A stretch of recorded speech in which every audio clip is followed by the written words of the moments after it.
everybody, this is Skeet. Mosh and Mikey over here.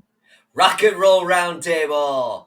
Yep, proudly presented by Moshmen Media. This week, Uh, Semi-Virgin Ears, Pink Floyd.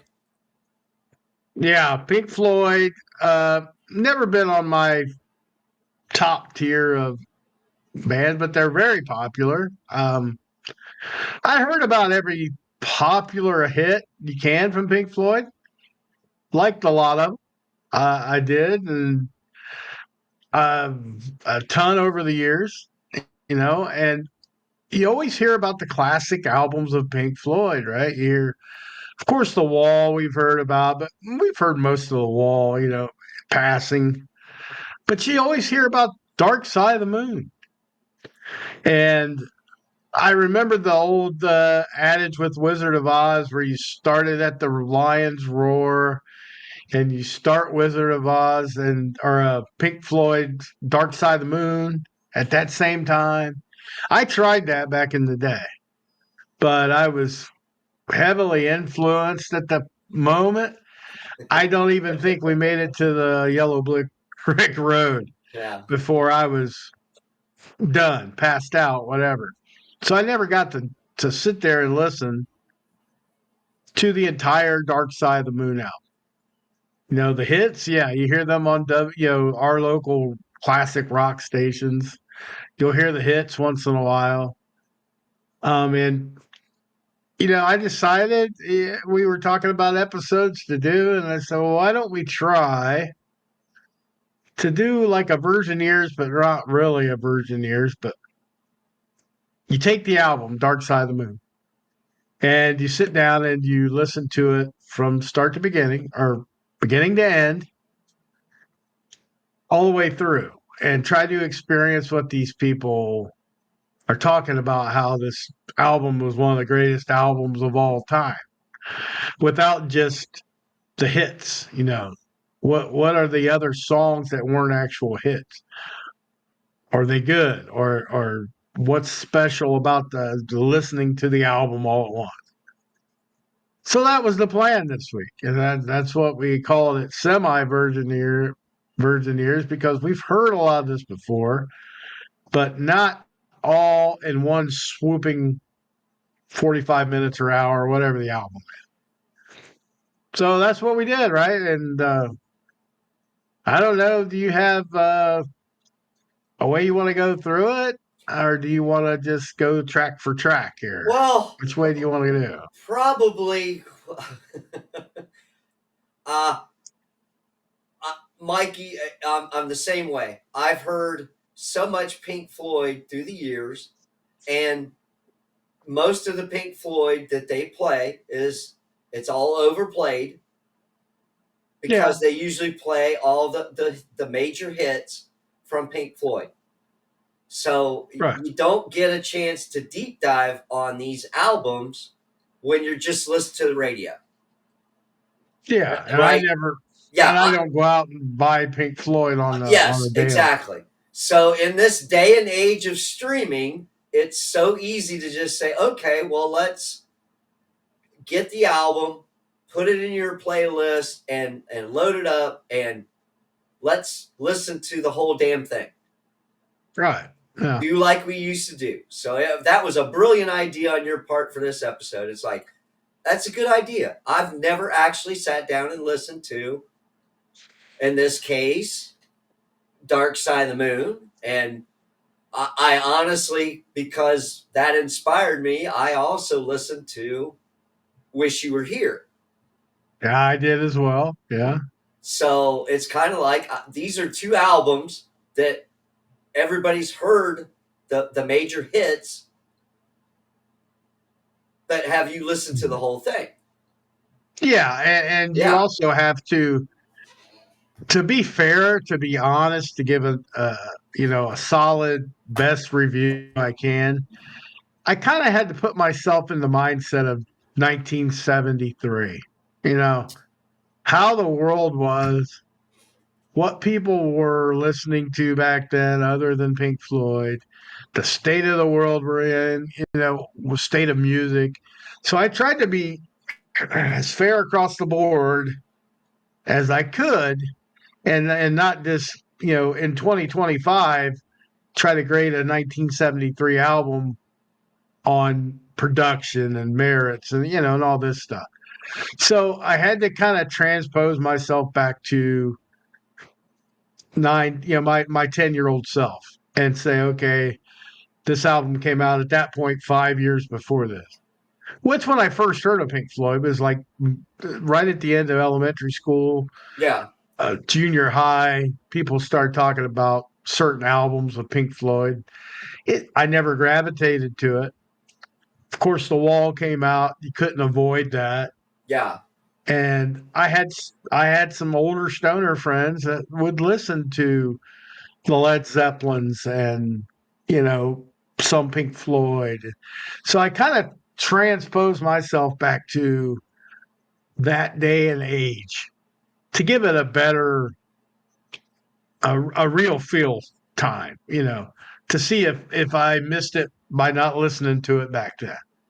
It's kind of where I started at. Okay. So Well, if you want to do the do you want to do the track list? I can pop my track list up. I don't think this isn't going to be like one of our where we actually break down Yeah, and grade an album. I don't want to grade it. I just want to No, be not at able to. all. I'm But trying. I'll get the track list because I want to be able to talk yes, about the songs, and I don't remember them in order. I mean, a true diehard Pink Floyd fan might say, "Oh, I know yeah, that song's this and that and this and that." That's like, hey, I haven't. I just for the first time listened to the whole thing the other day, so I'm gonna find the album track list again because it should be right here on my um. Yeah, it's right on my where I left it at on my Spotify. Yeah, so I guess we'll dive into the Dark Side of the Moon. You start listening. Of course, the psychedelic feeling from the early 70s, it's prominent right away. It's prominent right away because this interlude, the first song track, is just an interlude. It's kind of like, yeah, a Mind Crime has a few of those, and albums like this have a few of those everywhere you look on anybody's albums back then.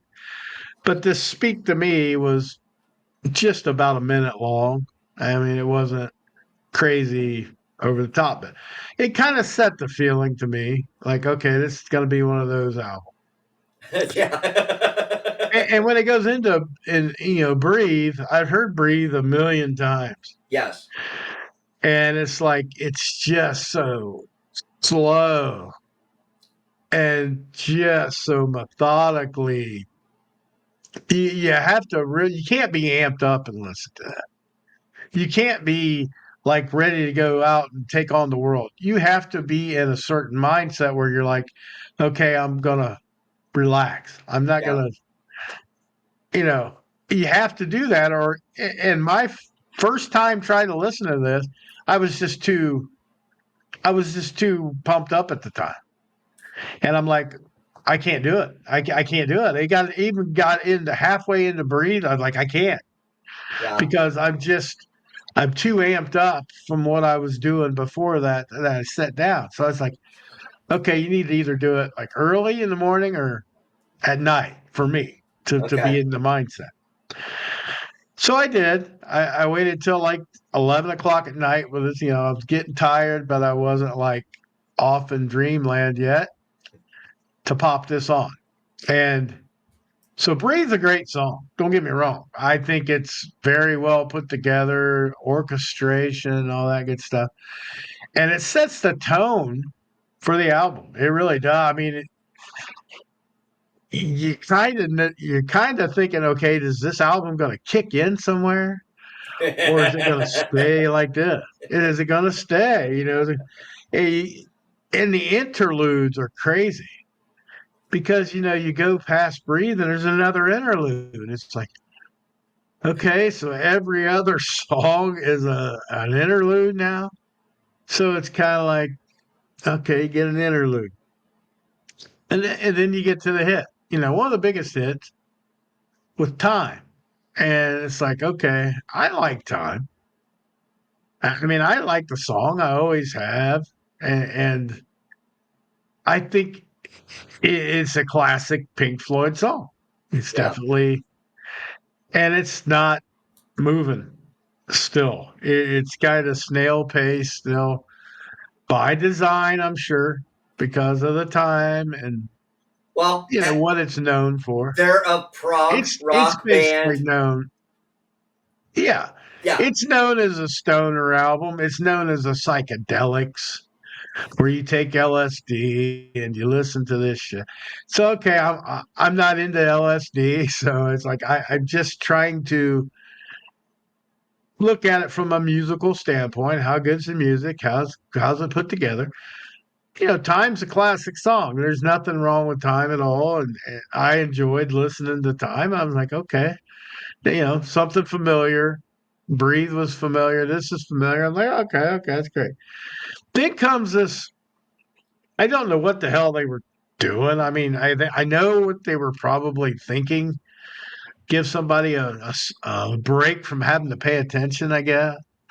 But this great gig in the sky, what the fuck was that? Come on.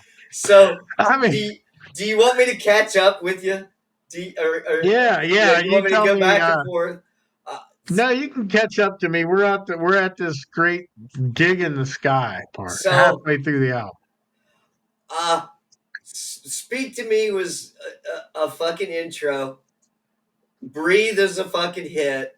I mean, like you said, the musicianship on this is fucking good. On the Run, I was like, okay, you go into Time, fucking cool tune. I like that song, and I got to Yeah, Great Gig in the Sky, and I just went, yeah, what the fuck? I, yeah. it was cool. So I'm listening in the truck on the way to work. I've got the shit cranked up, trying to get myself okay. I got to listen to this fucking album, hear the hits, and then we get to this Great Gig in the Sky, and it was cool.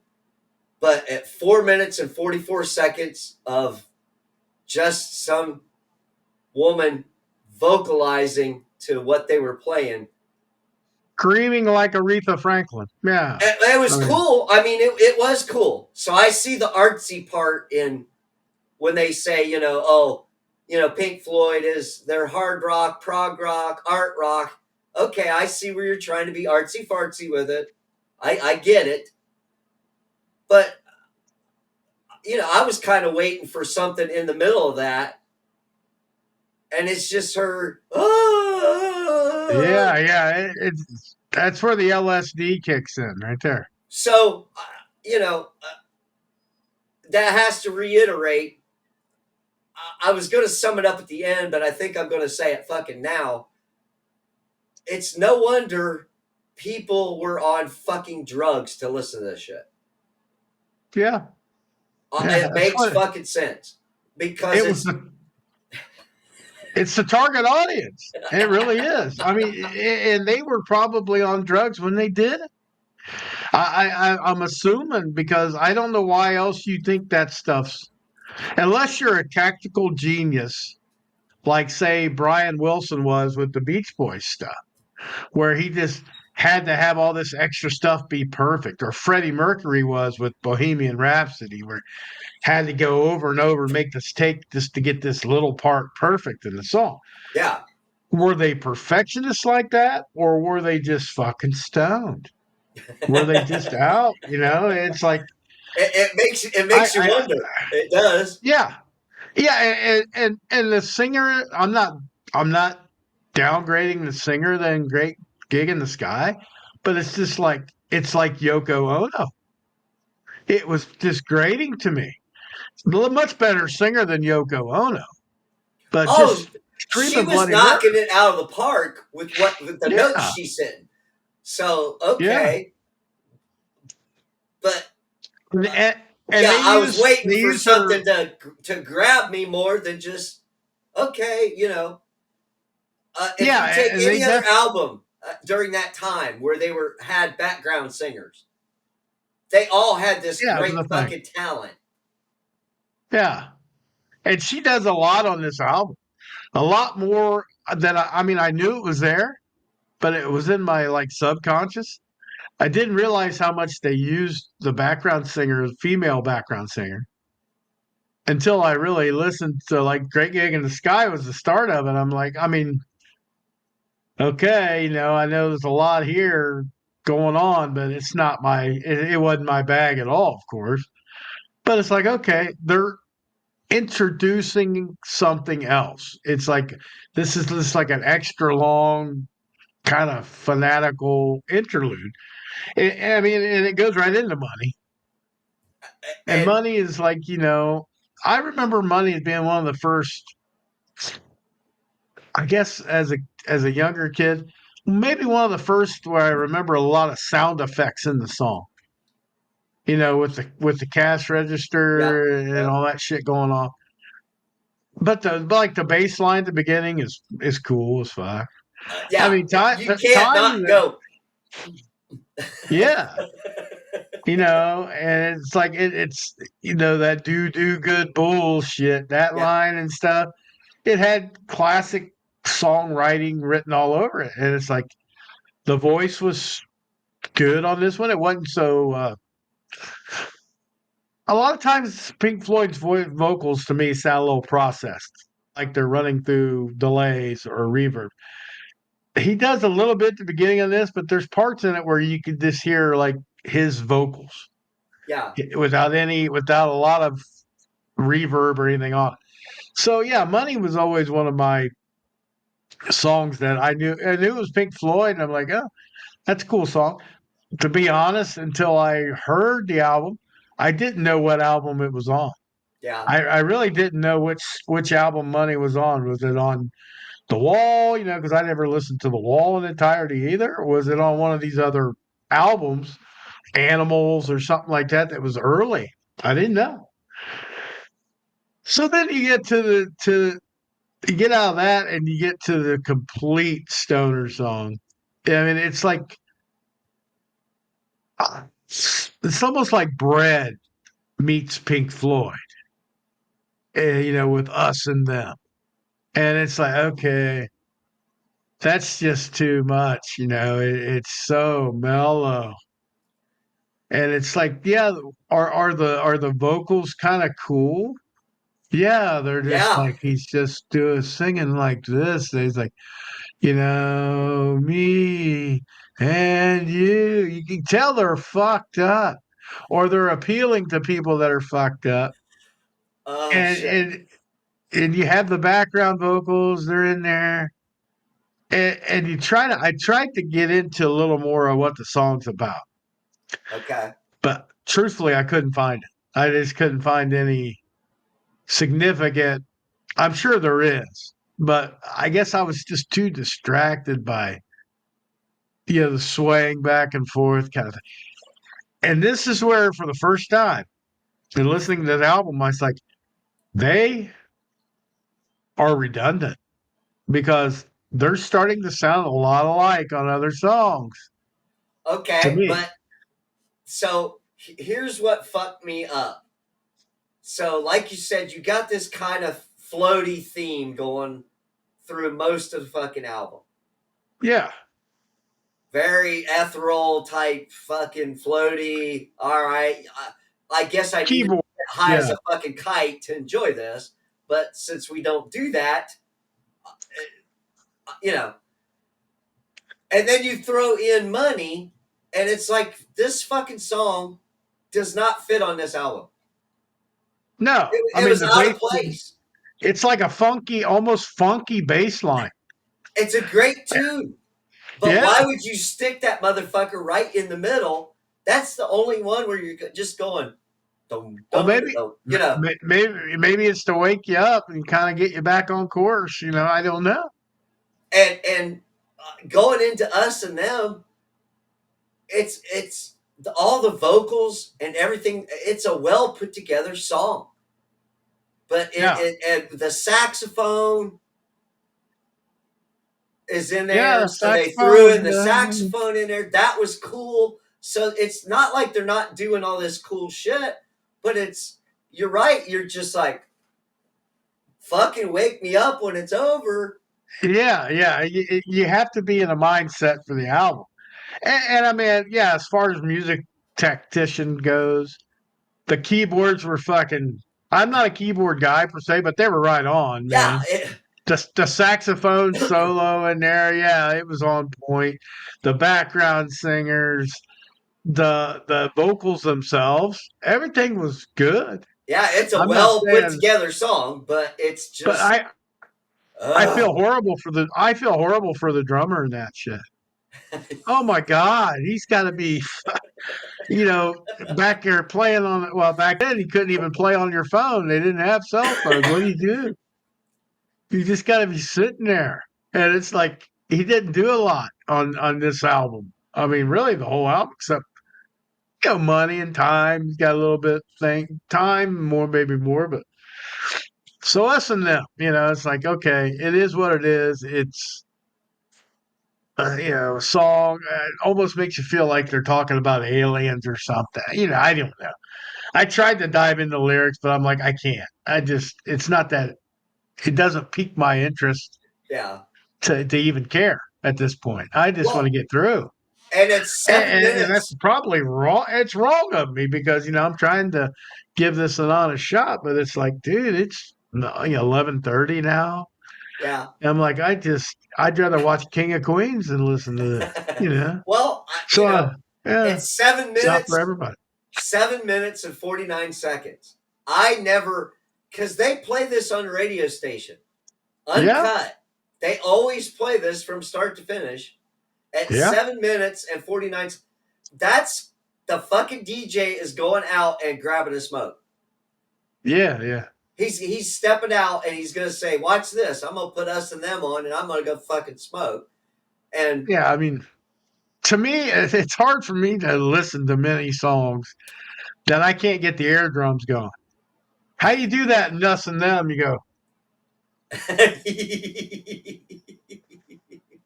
you can't. And it's like, it's almost reminiscent of another Virgin Ears episode we actually did. These people remind me of King Crimson a little bit, where it's like, well, it's great, great musicianship. And it's just not, it doesn't grab me. I'm like born in the wrong era, I guess, because if I was born 5 years before, I would have probably loved this album. You know, maybe 10 years before. Whatever. But I missed that window, and some people didn't. Some people gravitated because it was about making them feel numb and the whole loopy feeling, and they would actually do some soapers or Valium or Xanax, whatever the hell they want to do nowadays, and listen to this and it calms them down. Okay, great.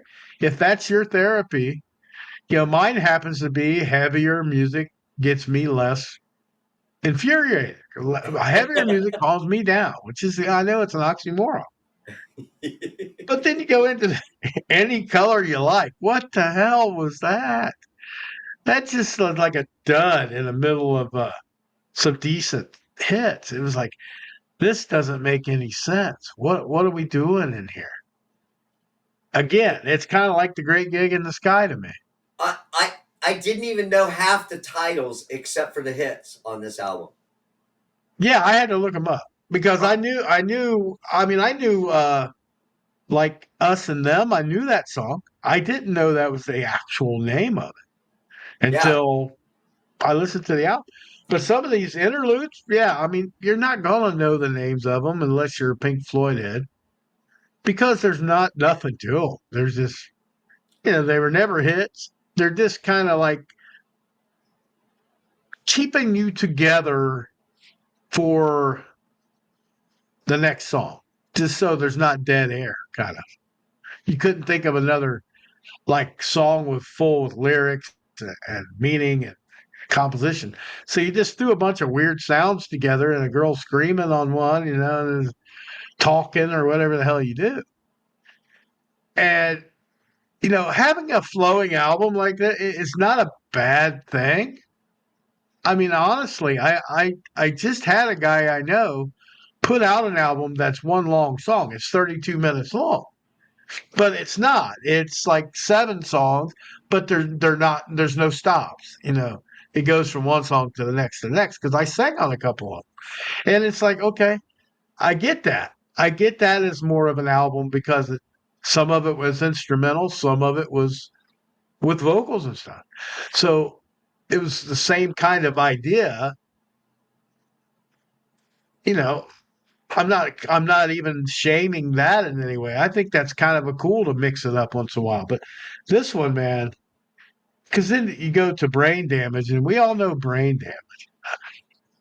I didn't know that was the title for the song. I I did. didn't either. Again, I'm a piss poor Pink Floyd fan Yeah, because me there's a too. lot of Pink Floyd songs I like.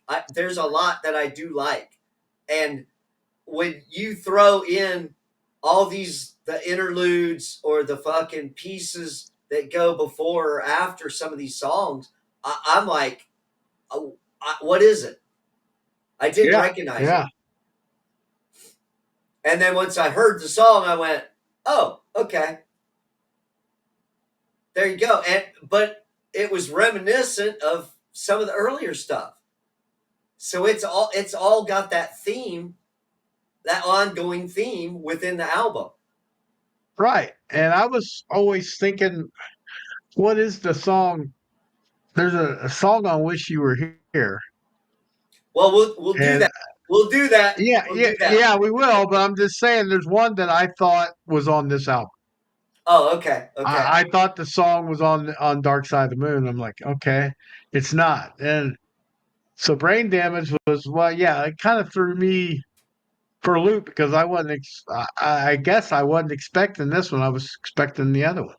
okay. So it's like it's okay, and it, it's just okay to me. I mean, there's nothing I can jump out of my skin. It's not my favorite Pink Floyd song. I don't know. None of my on this album are my favorite Pink Floyd song.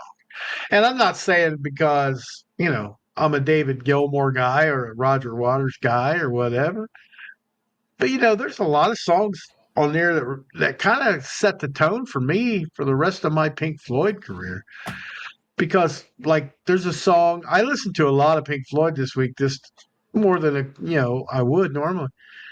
But like the one song Run Like Hell, I didn't know, That was I yeah. knew the That's I knew the the name of wall. it. That was the wall. Yeah. And I knew the name of it, but it's like, okay, until he says you better run, I didn't know. Okay, I was like, okay, okay, that makes sense. And of course, I listened to other newer Division Bell was one I listened to. And it's like, yeah, that's all it's all cool, but it's not nothing that I personally think I missed out on by not listening to it. And this album's that way too. I don't think I missed out on it by not hearing it back then and becoming a huge fan of Pink Floyd. I would not like this on a daily basis. If I can't listen to it on like a every other day or daily basis, I'm just a casual fan of the hits. I'm not a deep diver. So that's Pink Floyd for me. Eclipse will end the album, which by title alone, it's kind of fitting for the moon, the dark side of the moon, the whole mystique. The album cover even shows it going straight in and coming out rainbows on the other side. You knew it was going to be a fucked up album. Even just, not a fucked up in a bad way, just in a peculiar, strange kind of way. A certain person's wheelhouse that is not me. And again, much respect to the album, the hits, the musicianship, the vocals, the female vocalist that does the background. Yeah, even the the overall album's still solid. I mean, it's a C plus B minus area for me. It's got enough hits to propel it up that high.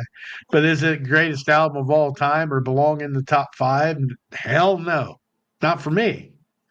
Nah, biased as I am towards the heavier music, maybe so, but there's stuff like this that I would put Kansas's Point of No Return above this. I'd put Rush's 2112 above this. I put Rush's Moving Pictures even. It's like there's a lot of albums that would rank higher for me on a top 100 albums of all time list, which Yeah. this always seems to show up on. So it's kind of strange for me. I didn't agree with the level of hype. Okay. So, uh, brain damage is when they're actually singing about the dark side. See you on the dark side of the moon. Yeah, yeah, So yeah. I figured I that's what did the too. name of the fucking song would have been, Dark Side of the Moon. I figured it was the title track, but no, this is brain damage. Yeah, I kind of thought that too. I never really thought there was a song called Dark Side of the Moon, but I didn't know what it was until I Yeah. listened. So that caught me off guard. And then Eclipse was it's just an outro. Yeah, So that's what I mean. About every other song was an outro or a interlude or I agree with you on the fact that it's a good fucking prog rock album. experimental rock, prog. Yeah, Yes, it yeah, is. The musicianship, the vocals, the the sound effects, the way they did it, where they put it in. It's a good put together album, but I gotta fucking side with you, dude. It's like I, and like I said, I'm not big enough Pink Floyd fan to say, oh yes, this is the pentupulent right. fucking album of Pink Floyd. It's fucking good. I would say The Wall's better. Say, I'm not even a big wall person either. But yeah, I'd have to say, as far as tempo and musicianship and Well, all that, it's a it's little better for me. the For me, it's a fucking little better. okay. You got Dark Side of the Moon is a prog rock album, so it's Yeah, got a theme. It's got a theme throughout. You could tell there's a theme from start to finish yeah. on a linear level. You could tell there's a theme. The Wall, it's It's designed for what it was to be a movie. yes, It's like it it's had to. it's like Operation Mindcrime. It's a Yeah, concept album. That's right, all you could right, say. So there's a difference between the two fucking albums. right. One's a concept kind of Yes, album. one One's is a a one. concept, the other is a theme. Yeah, it's a theme. It's more.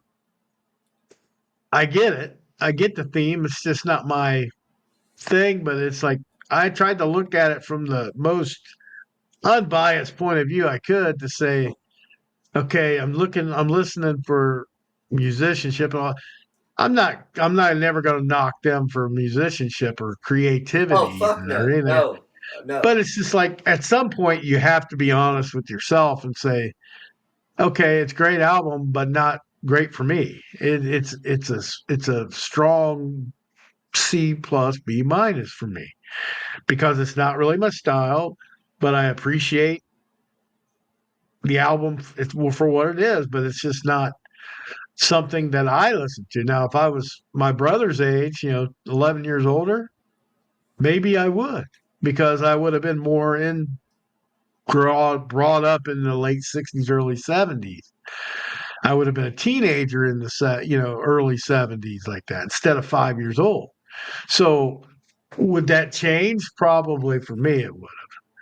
But I'm glad I missed it really because I mean it's just kind of a lullaby for me. It's like if you're wanting to take a gummy and relax, it probably works just fine. It probably Well, really does. I had a discussion with the guy at work about it, and he's like, there's some albums that people that he knew, like techno type fucking albums. And he's like, Yeah. was it really that fucking great when now that you're sober? Yeah. People go to raves. Do they listen You to that know, shit all day? he Probably named not. some album. I wasn't sure what he was talking about, but he was like, and I asked him, what, now that it's been a few years, would you really go to a fucking concert to see this band if you're not fucked up? And I'm Yeah. like, I could see it. I see where Huh? if you were under the influence of something, probably a psychedelic or a fucking or just Yeah. high as a You kite, talk ecstasy, Molly, all that stuff that they use. you know. Uh, It's the same. It's the same as to me. It's almost the same identical correlation to like techno and raves. You got techno music. People don't go around listening to that all day. I know they don't. It's just they're never hit songs that are techno. It was like that for me, even with dubstep. It's like, no, I can't listen to the song. I've seen it done live. It had a little more something to it, okay, but it's like, no, do I listen to dubstep all day? Do I listen to DJ Skrillex? No. I just, I can't imagine. Korn did that whole dubstep album. I was like, dude, that's no, no. And it didn't do anything. It yeah, bombed for them. So it's like, okay, that everything has its place. And this is definitely a muscle relaxer, psychedelic kind of album. yeah, It just is. And perfect fit for that stuff, but not for me just sitting in my house listening to it. No, yeah. no. Didn't work for me. Like I said, I graded it out just for the hell of it. Uh, I'll give it a B minus just because it is really great musicianship. But I would give it as an far as A. like, I'll give it an A minus B plus, it's like a just for the musicianship and how they you know they put it together well. So whoever fucking mixed this motherfucker and put it all together and was their oh yeah, producer, they did a and fucking a and the guys, phenomenal the job. guys, the guys thinking of it, yeah, they deserve a props. But I'm on a listening pleasure. It's probably a C minus for me. And but the musicianship brought it up. I give it Yeah.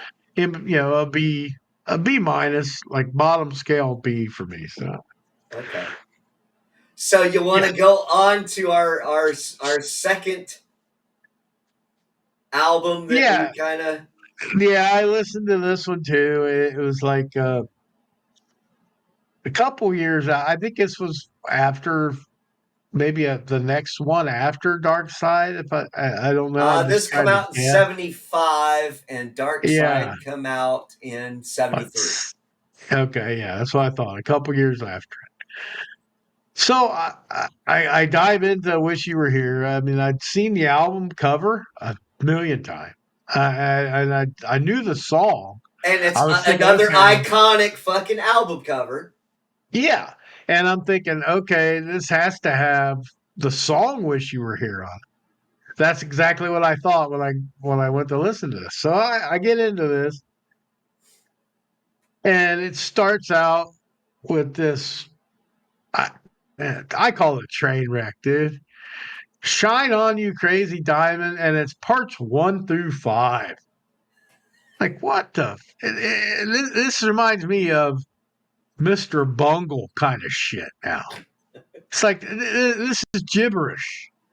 All this stuff. I Or mean, I tried to listen to, Phantomos, or what they were called. well, it was Mr. Bungle, Phantomos, all that kind of weird tribal music, whatever, psychedelic crap's going on. I just it didn't even catch my attention.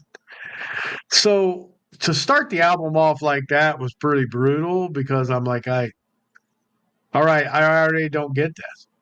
But I had already seen the track list, so I knew okay, I'm gonna give it a shot because I go through, you shining diamond or whatever the hell it is, parts 1 through 5.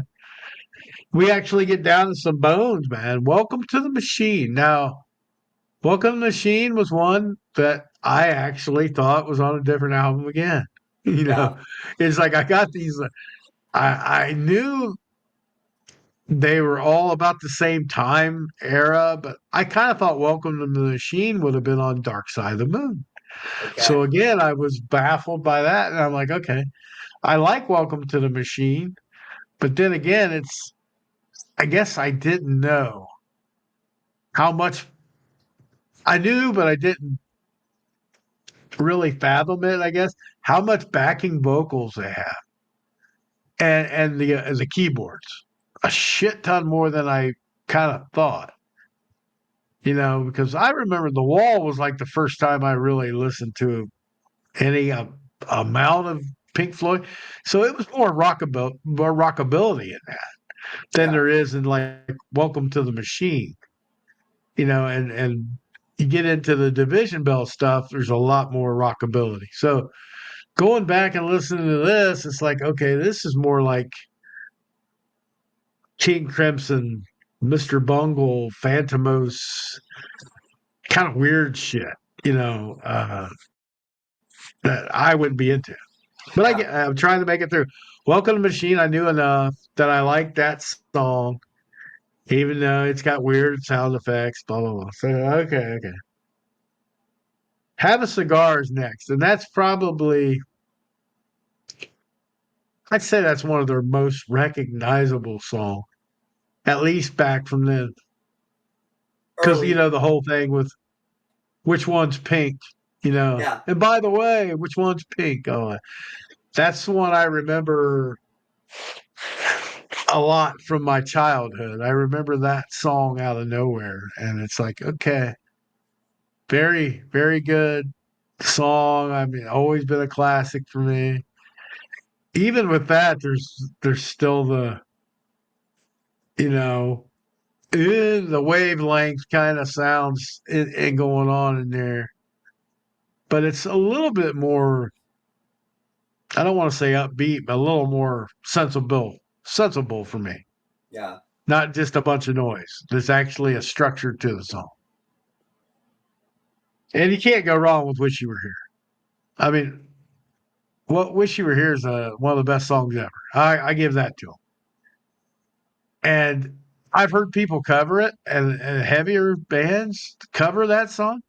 They do good on it, but it's like, yeah, Pink Floyd's version will always probably stay up there because I mean, as good as like Boba Flex did it once, and Avenged Sevenfold did a real nice job with it, but it's like, yeah, there's something about the original "Wish You Were Here" that the acoustic guitar and stuff is pretty damn good. Even the background voice, the little annoying background vocals when I zoomed in on it, but normally I wouldn't have noticed it. No, all that shit. Yeah. Okay, it's like I can live without that, but I didn't pay attention to it because kind of wrapped up in the lyrics on that one. That was more of I think one of the lines in that song I like the best, two lost souls living in a fishbowl. Because that's that kind of that's deep lyrics that makes sense to me because I get what he's saying there. So definitely for me, this album, and you can talk about it in more in depth if you want. We get down to the Shining Diamond bullshit 6 through 9. It's like two turds around three fucking gems. It's like I could care less about the Shining Diamond bullshit, all 9 parts of it, but the sandwich, the meat in the middle, is fucking fantastic. It's Yeah. like putting the best primo prime rib sandwich together and using shit for the buns. It's like it's terrible. I know I understand the times and what they were trying to do, but man, those songs deserve better than that. Those songs in the middle deserve to be on a better album. Just take the Shining Diamonds off and make it an EP. That's just, for me, that's my opinions on that. All right. Shine on You Crazy Diamond parts 1 through 5. is 13 minutes and 40 seconds of uh, Oh God. chaos. Yeah. It was all over the place. Some cool effects here and there, I guess. I don't fucking know. I just went, I, what the hell?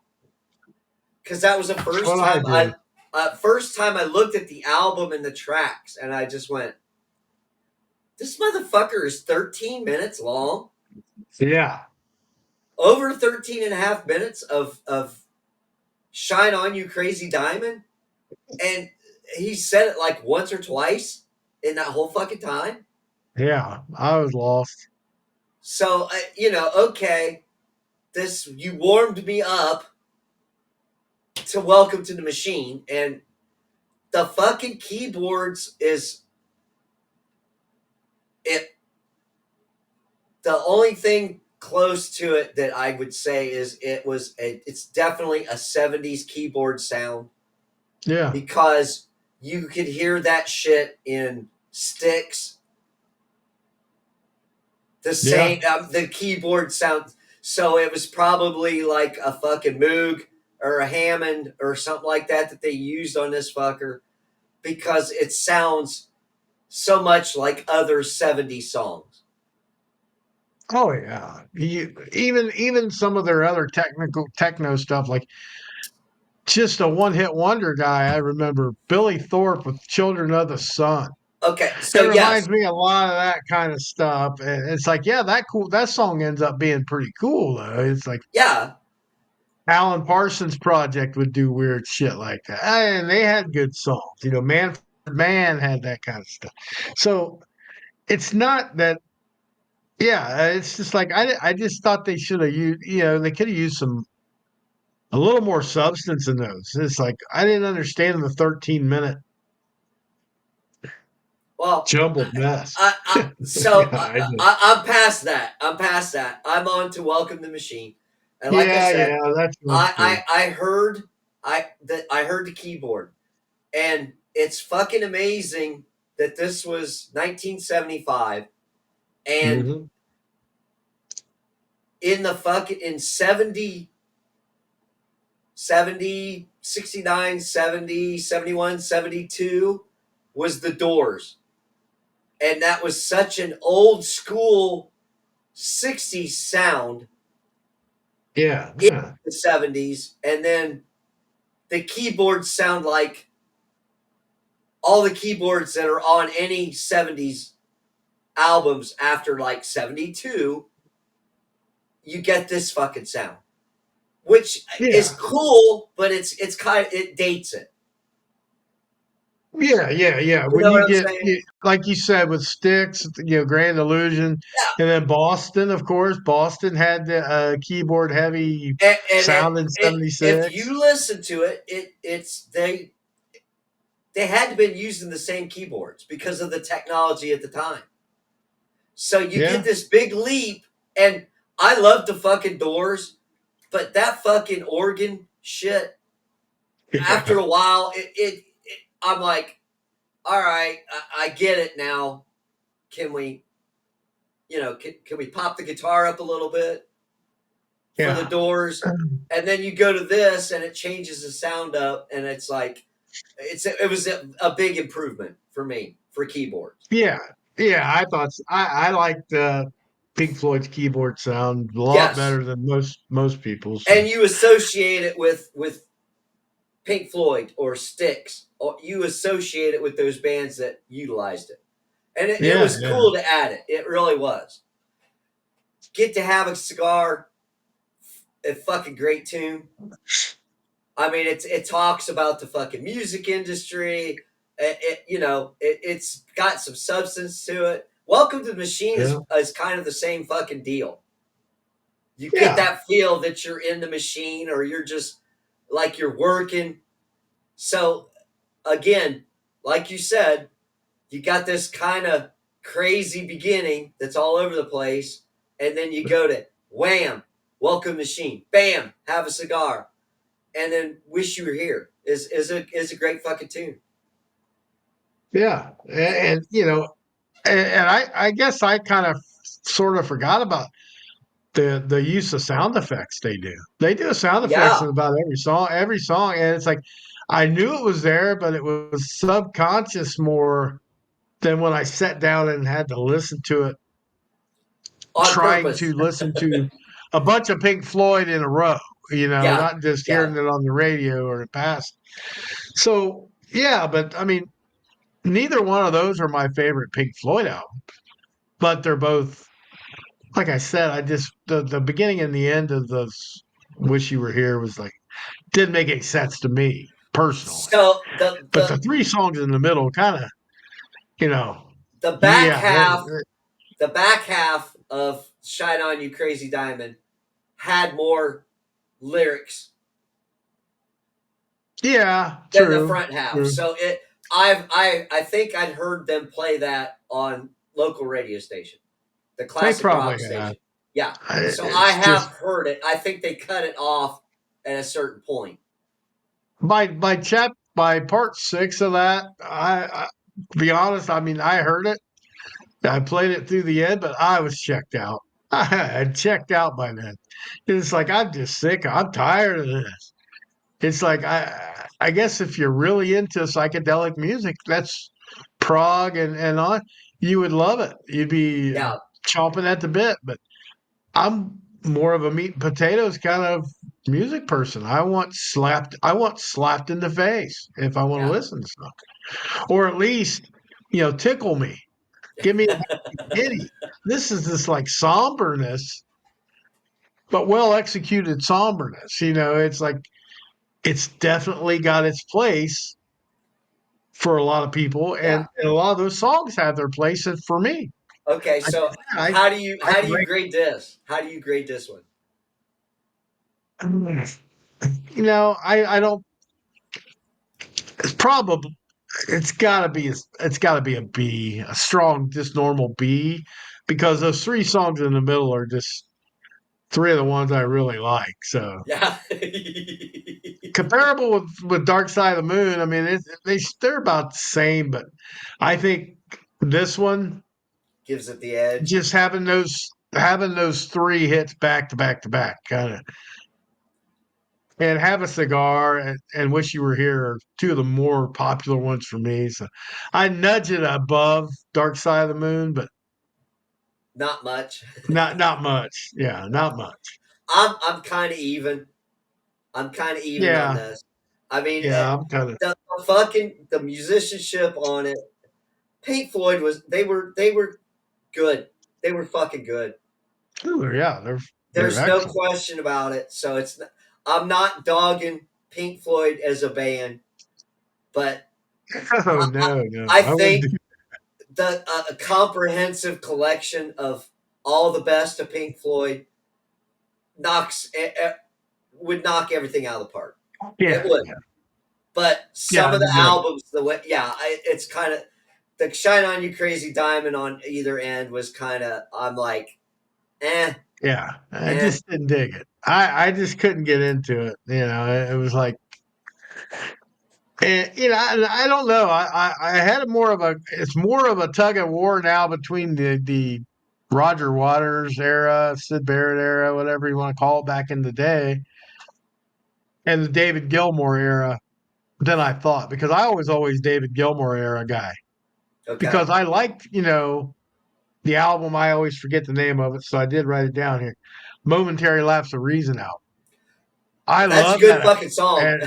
And the whole album's good, and it's like uh David Gilmour, was at the helm by then. So that's kind of where I started liking Pink Floyd a lot more, was when they had more normal songs, almost normal, yeah, just normal rock songs, but they still had the weird keyboards in there, and they never lost all that. The drummer got to wake up a little bit, the Gilmore. I mean, he was doing more stuff back there than I would think he did back in the day. But I think it's more evened out now that I have heard. I listened to three full albums this week of Pink Floyd, and then I listened to like yeah, just put it on your artist list on Spotify and let it play. So I would get a more variety. And it's like, yeah, Gilmore was good, but I don't know that he was bounds above Roger Waters or even Sid Barrett. It was like it evened it out more for me. That Okay. Pink Floyd's a B for me. I mean, the whole band as a whole is probably a nice solid B. They're nothing I listen to on the daily or even, but every couple months, throw a 5, 6 song best of in there, I'd be okay with that. Yeah. And it's like I would like to hear that.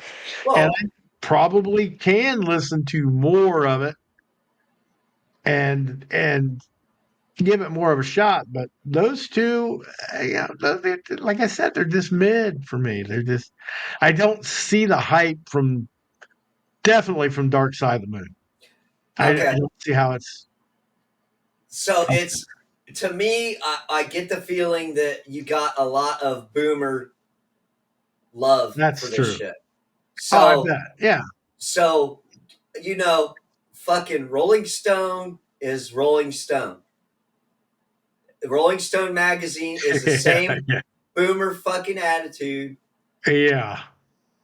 You know, it's like, You do guys, a I realized that you were all fucking in a fucking daisy chain peace circle, fucking smoking your weed and fucking wanting to free the world, whatever. But okay, I get it.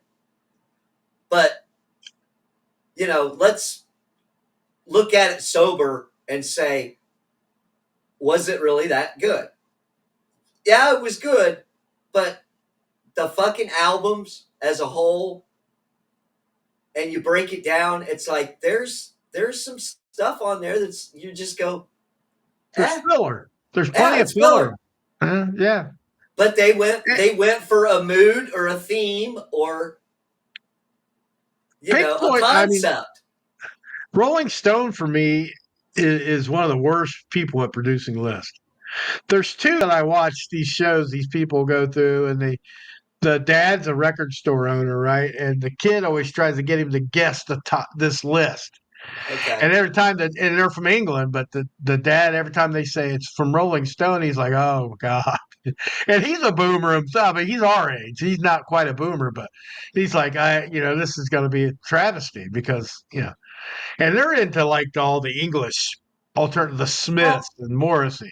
I get it. yeah, But he even laughs at some of the Rolling Stone and something called Ranker. okay, Those lists, dude, they're they're god awful. It's like okay. it's They are god unbelievable awful for somebody for from me anyway. Yeah, Generation X and up.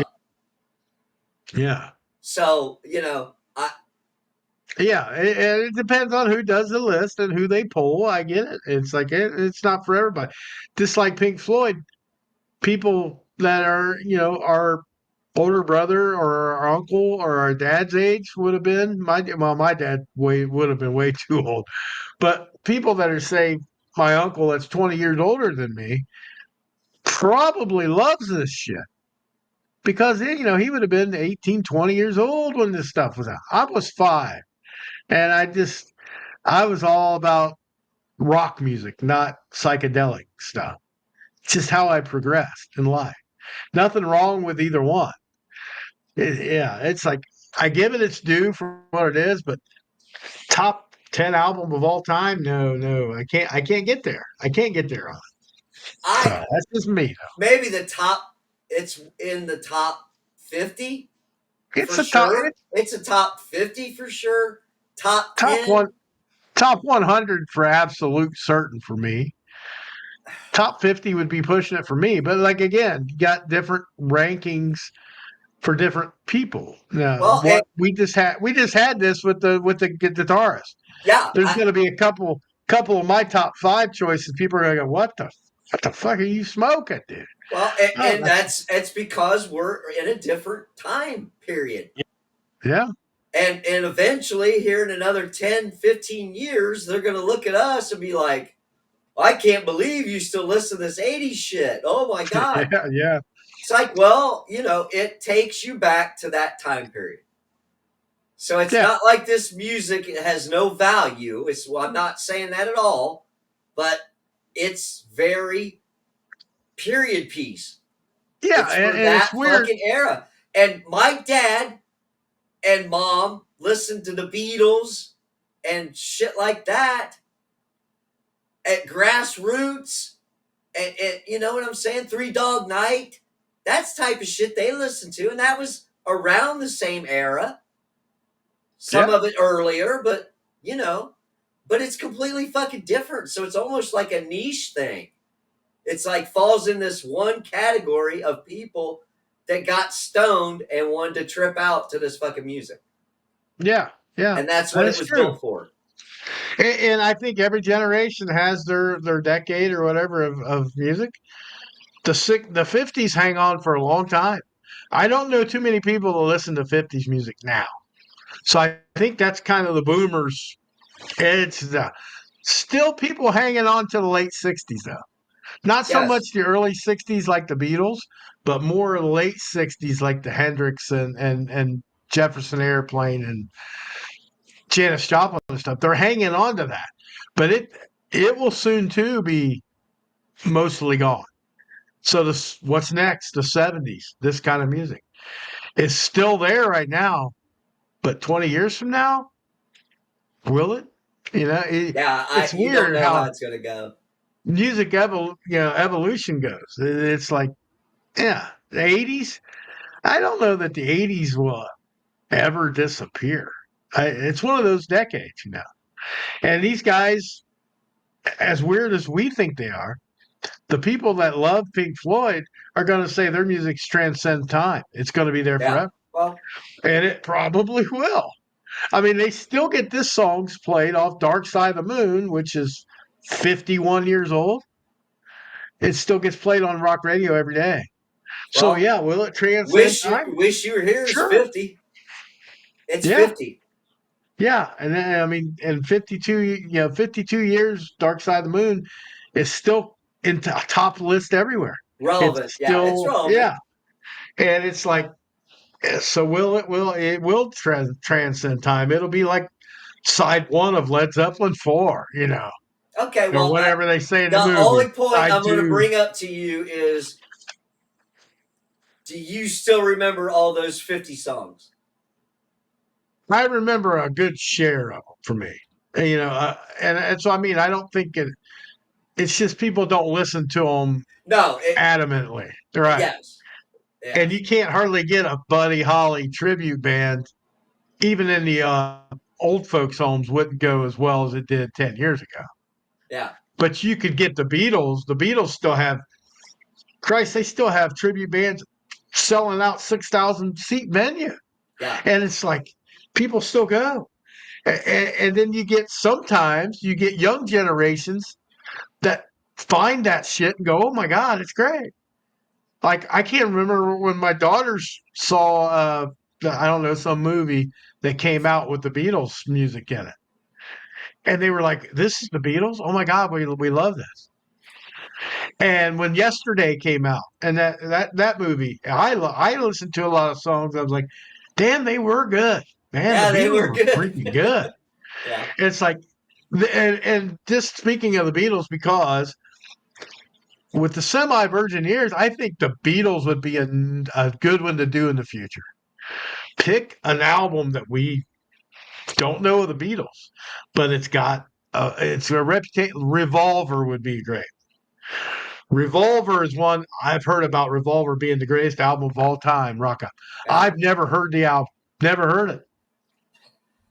I don't think I've listened to a Beatles album all the way through except Sergeant Pepper, and that was not the Beatles singing it. It was Peter Frampton and the Bee Gees.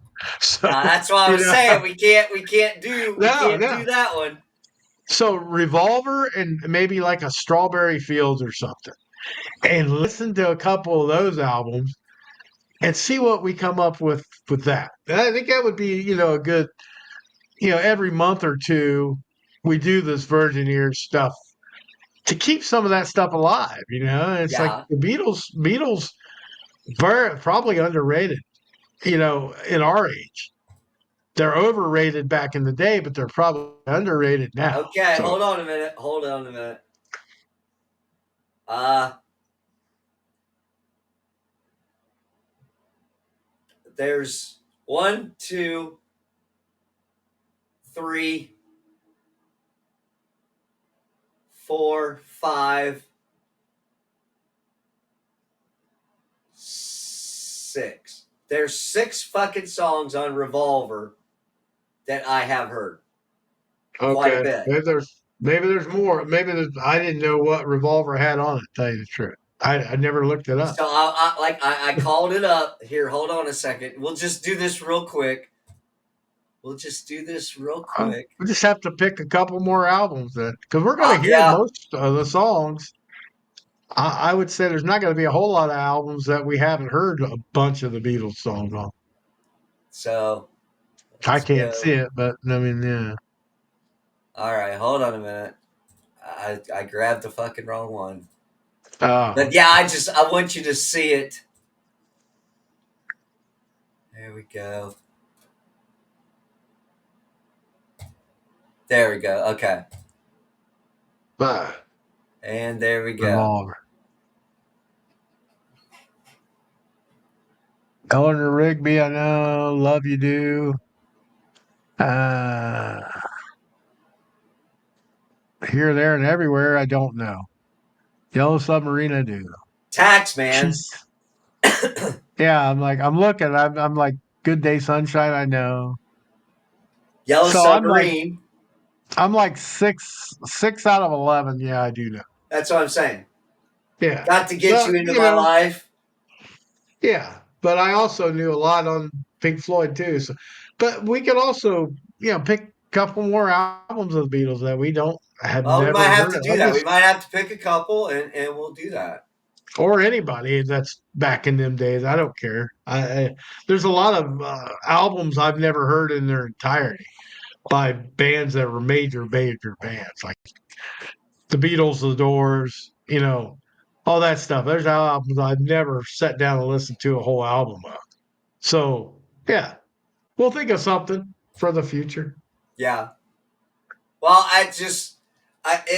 anybody out there that's watching, leave us a comment if there's a Beatles album you think we should pick to do here, maybe 3 or 4 episodes down the line. We could kind of prep Yeah, for it a little bit, but we're looking at possibly doing Revolver and maybe one other one. Maybe we'll do 2. yeah, yeah. I was like, maybe do Revolver and Let It Be, or Strawberry Fields, or whatever the hell else they got. One where they're walking across the road. What's that? Abbey Abbey Road Road. or something. Yeah. Anything. I mean, we'll just pick 2 random ones and not really care what's on it. Just say, okay, we're listening. Well, yeah, we'll see if anybody comments. They can Yeah. tell us If about. any of you guys have a suggestion out there, please drop us a line, leave us a comment, and we might add it in there. And then here, maybe a month or so down the road, we'll do another one of these because there's some stuff that we're missing. I mean, maybe we do need to do a lot more of these. Yeah, I mean, just to make yourself listen to it is not all bad. Today it wasn't a grand slam home run or nothing, but it did make you appreciate some stuff more. At least for Yeah. me, the background vocals and the keyboards and stuff like that. So yeah, it's just going old school, like you're listening to a vinyl album, Yeah. and sitting there through the whole thing. No skips. You can't push a button and As pause it much to the as you next might song. want to.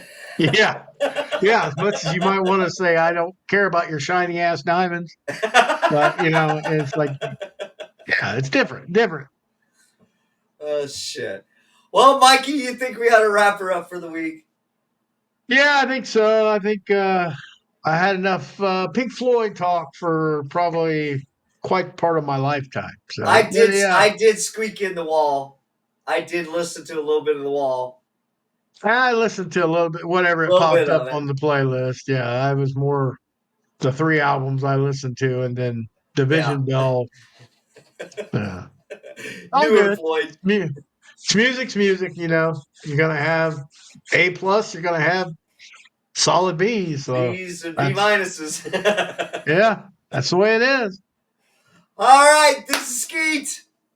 Mosh and Mikey. See ya. Peace out.